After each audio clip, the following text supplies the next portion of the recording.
The organization sent Swift's legal team a strongly worded letter denouncing her threat to sue a California blogger who, without any evidence, accused the singer of supporting the white supremacy movement. The ACLU made the letter public on Tuesday.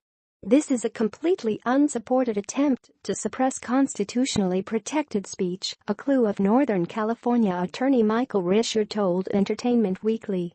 The spat began when Megan Herning wrote a piece on the obscure culture blog PopFront that accuses Swift of supporting racist eugenics and compares the singer to Adolf Hitler. The October 24 post, titled "Swiftly to the Alt-Right, Taylor subtly gets the lowercase kkk in formation," is fairly convoluted, replete with long diatribes about eugenics in the Trump administration. The main takeaway is that some white supremacists may have embraced Swift's popular lyrics and music videos as supportive of their beliefs, and that Swift is racist for not publicly decrying them. Taylor's sweet, victim image is the perfect vehicle and metaphor for white supremacists' perceived victimization, Herning wrote, adding that the pop star's lyrics have dog whistles to white supremacy.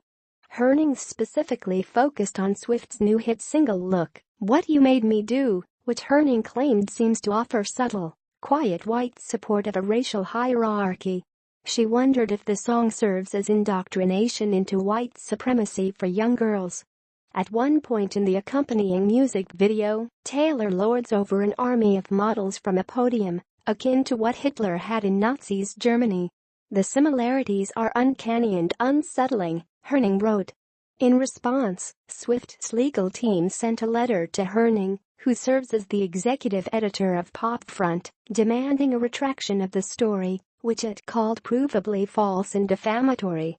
The letter said Swift is prepared to proceed with litigation if the story isn't retracted. The letter, while menacing, didn't legally require anything of the blogger. It was the first step toward a defamation lawsuit, which would be hard for Swift to win. Given that she is a public figure, not a private person, she would have to show in court that the blogger made the statements with actual malice, in other words, knowing they were untrue and publishing them specifically to destroy the pop star's character.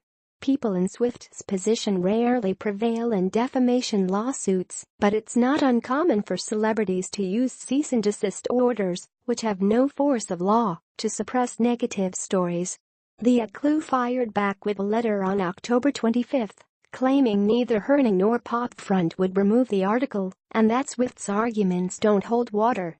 The blog post is a mix of core political speech and critical commentary. It discusses current politics in this country, the recent rise of white supremacy, and the fact that some white supremacists have apparently embraced Ms. Swift, along with a critical interpretation of some of Ms. Swift's music, lyrics, and videos, the letter stated. The letter also makes cheeky references Swift's song Shake It Off and Wildest Dreams.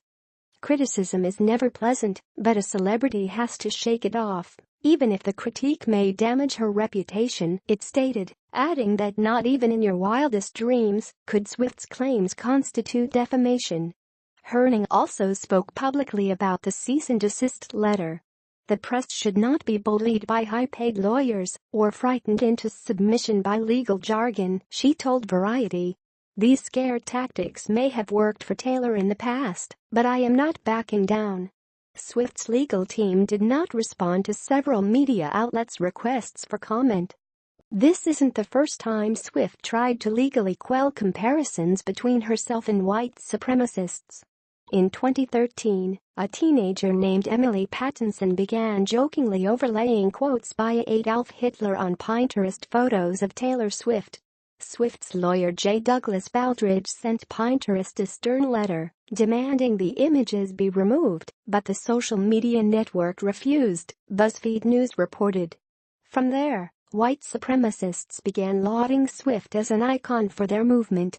While many think it's a long-running ironic joke, others, such as Herning, seem to take it a little more seriously. Columnist Milo Yiannopoulos explained in Breitbart the alt-right thinks Swift is covertly red-pilled, concealing her secret conservative values from the progressive music industry, while issuing subtle nods to a reactionary fan base.